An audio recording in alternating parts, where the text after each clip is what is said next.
He said, "ATK is over, but was that a cry for peace, or a desperate move before everything came crashing down?"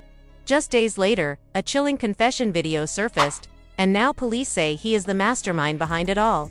This is not just rap beef, it is real lives, real deaths, and a city watching every move.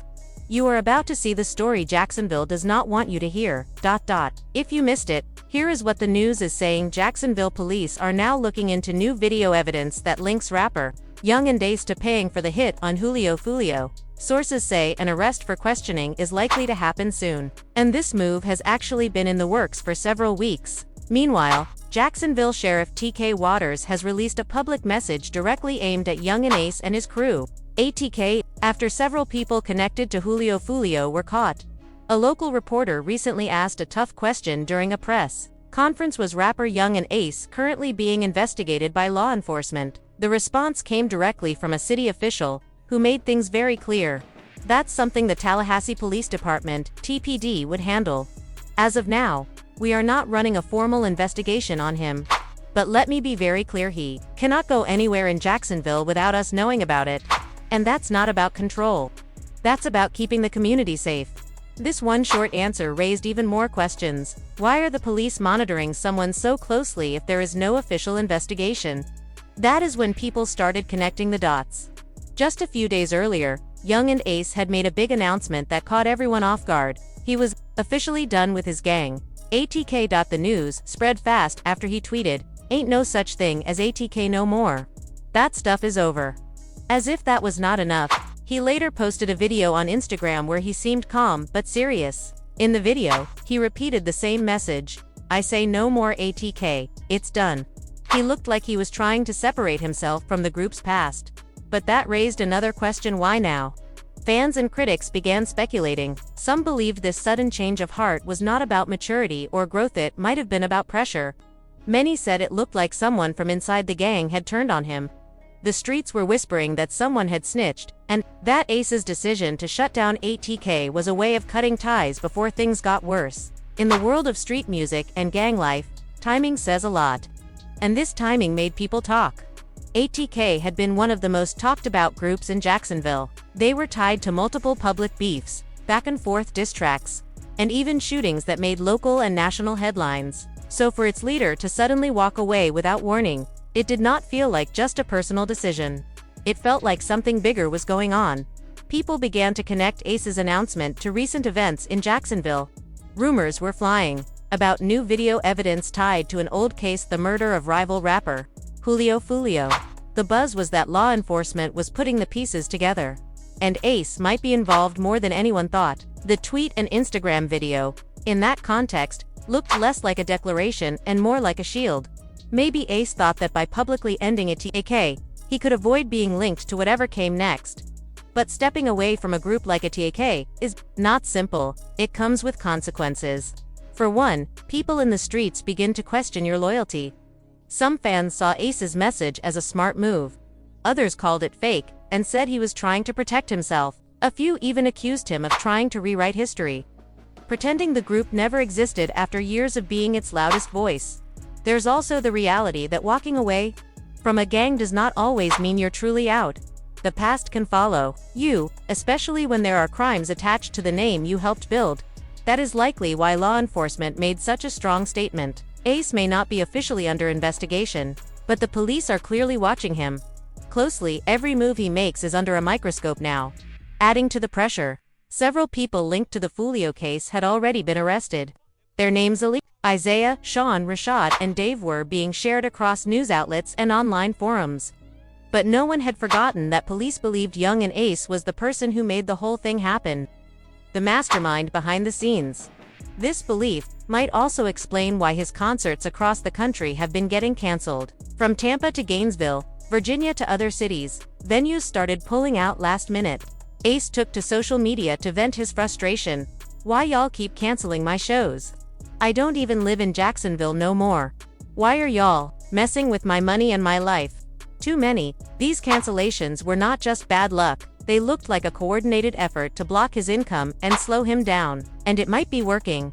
Ace seemed more irritated and emotional than ever before, making some fans worry that the pressure was getting to him. Still, despite everything, the real question remains. Why did Yungeen Ace decide to declare ATK now, and in public? Was it a real turning point in his life? A genuine attempt to move on from the street drama and focus on music? Or was it a strategic move, made under pressure, as investigations crept closer? No one knows for sure, but in a city where music, street life, and real consequences are deeply connected, nothing happens without a reason. And if the past tells us anything, it is that silence from the police does not mean safety. It means they are watching. And Yungeen Ace, he knows it. But some people are not buying it. One person went off in frustration, saying things like, "People always got something to say when it is time to pay for lawyers, but where they be at when it is time to really stand up? Folks talk a lot but never show up. Always loud online, but quiet in real life." There is also confusion about whether Yungeen Ace truly ended ATK on his own, or if someone from the inside leaked information that forced his hand. So far, 5 people have been arrested in the murder of Julio Foolio, Alicia, Isaiah, Sean, Rashad, and Dave. However, police still believe Yungeen Ace was the mastermind, the one calling the shots. That is why they have been canceling his shows across the country to block his income and business moves. Yungeen Ace has noticed this too. He shared, "I don't know how they keep doing it, but every time I book a show, it gets shut down. They canceled my Tampa show, my Virginia show, my Gainesville show. Why? I don't even live in Jacksonville anymore? Why are y'all trying to mess with my money, my life?" Authorities seem to be acting for a reason. A video leaked online showing someone confessing to the hit on Julio Foolio. In the video, the man said, "I put it on everything I love. I'm the one who hit Julio Foolio that night at his birthday. I ain't showing my face, but I did that. There was $10,000 on his head. I ride with Ace and ATK. He told me to handle it, and I did."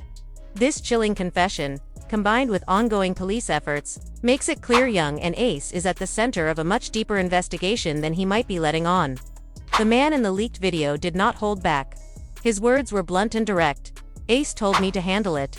He was tired of Julio always running his mouth, treating everything like a joke. So I did what needed to be done. No hesitation, no questions asked." It was a chilling confession, not just because of what he said, but how casually he said it. For many watching, this was no longer just street talk. It felt like the curtain had been pulled back on a deadly plan. What made things even more intense was that DJ Benix had already warned the world that something like this could happen. He had told Yungeen Ace directly, "You're probably next." That warning, though short, caused a stir. Ace did not like hearing it. His response came quickly and with emotion. "Why would you say that, bro? Why would you wish that on me?" He seemed confused and hurt by the comment, as if it came from someone who should have known better. Still, Ace tried to keep calm. He suggested maybe academics did not mean it in a harsh way. Maybe he was just talking about the pattern. Once a major target like Julio Foolio is gone, people often shift their focus to the next big name, and Ace, he is one of the biggest names left. It was not about wishing bad on someone.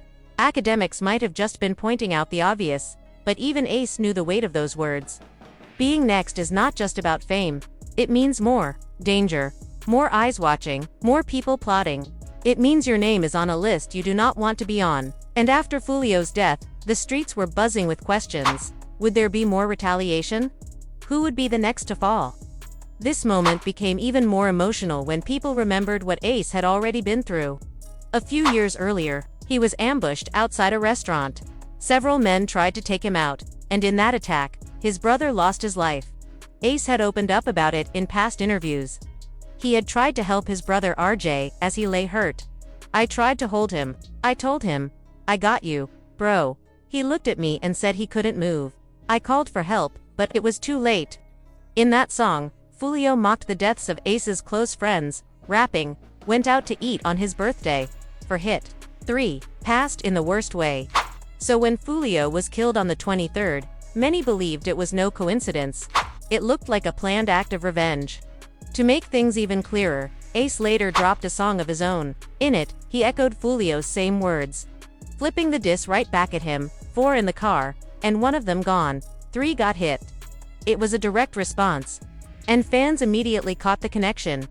Just 6 hours after the shooting that took Foolio's life, Ace released a diss track online. He did not name Foolio directly, but everyone knew who it was aimed at. That same day, one of Ace's closest allies posted a tweet from the late rapper King Von that read, "Game over. We won, stupid, too many." That post felt like a final statement, almost like a celebration. Law enforcement saw it too. Between the leaked confessions, the music lyrics, and the social media posts, it did not take long for the police to put the pieces together. They now believed Ace was more than just an artist, he was the one calling the shots. And while Ace continued to say he was just focused on his music, his every move was now being watched. His concerts were being cancelled. Venues across multiple states were backing out. And even though Ace had tried to distance himself from the drama by saying "tech is over," it might have been too late. The damage had already been done. In the eyes of many, this was not just a rap feud gone to for it, was a slow-burning war that had exploded into the real world. And the question now, how far will it go before someone finally stops the cycle? But Ace made it clear he is not an easy target. "I have lived my whole life on edge. I'm not letting anyone get the jump on me," he said firmly. When asked if Foolio's passing would end the drama, Ace replied, "There was never a situation to begin with." Academics went on to reflect on a tragic moment in Ace's life from a few years back. Ace had been ambushed by several men outside a restaurant, and during the chaos, his brother died. Ace recalled the scene in tears. "I was trying to help RJ. I held him. I opened the door, trying to get him out. He said he couldn't move. I told him, 'I got you, bro,' but he was already gone." Even though rival gangs have tried to take Ace out many times, now it seems the police are the ones zeroing in on him. New evidence ties Ace directly to the planning of Julio Foolio's murder. Julio Foolio, born June 21, 1998, was killed on a Sunday morning in Tampa after being ambushed by rival gang members. The weekend had started off as a celebration for his birthday but quickly spiraled into a nightmare.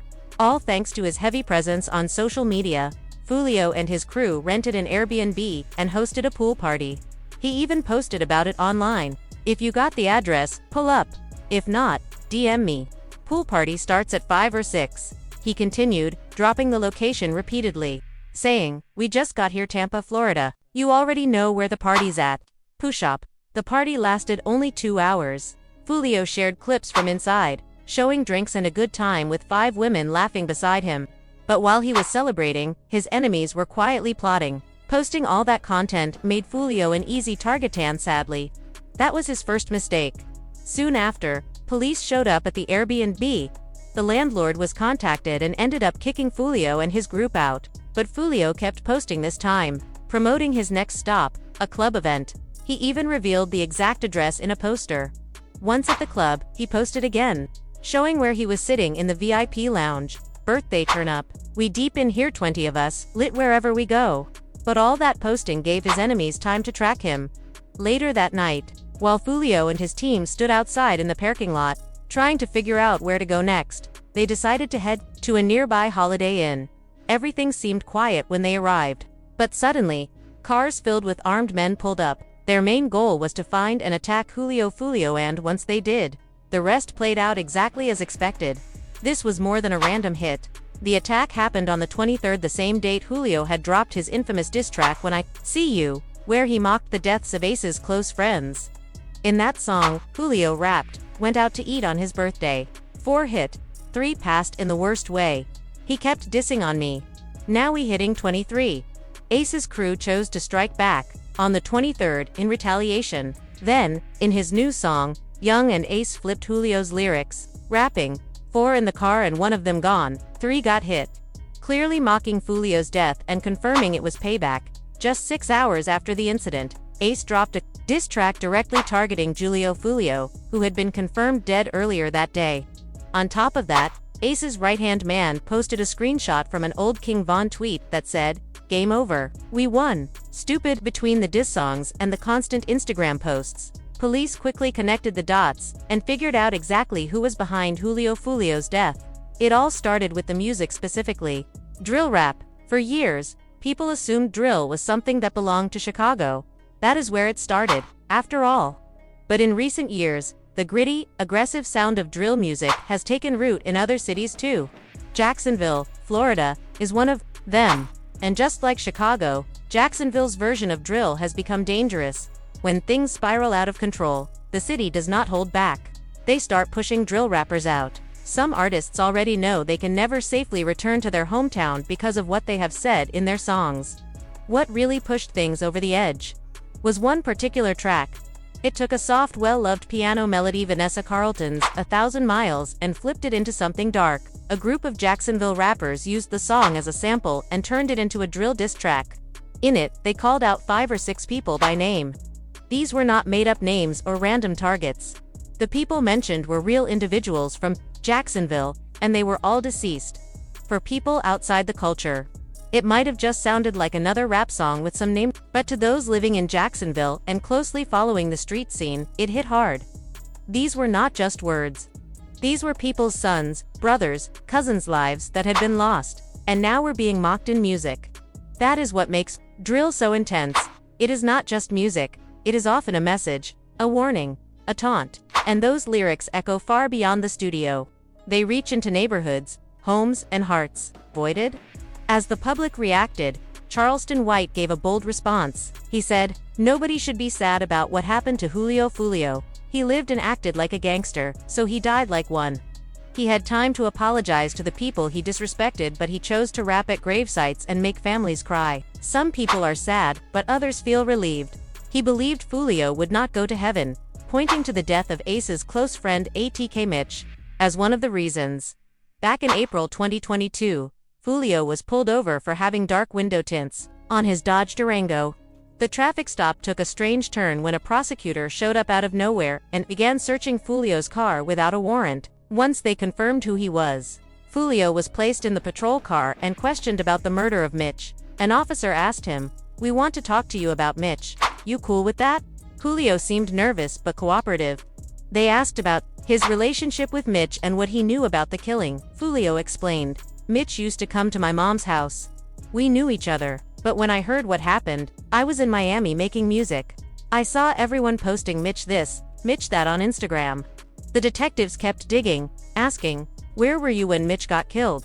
Were you too close? Can you tell us? How long y'all been cool?"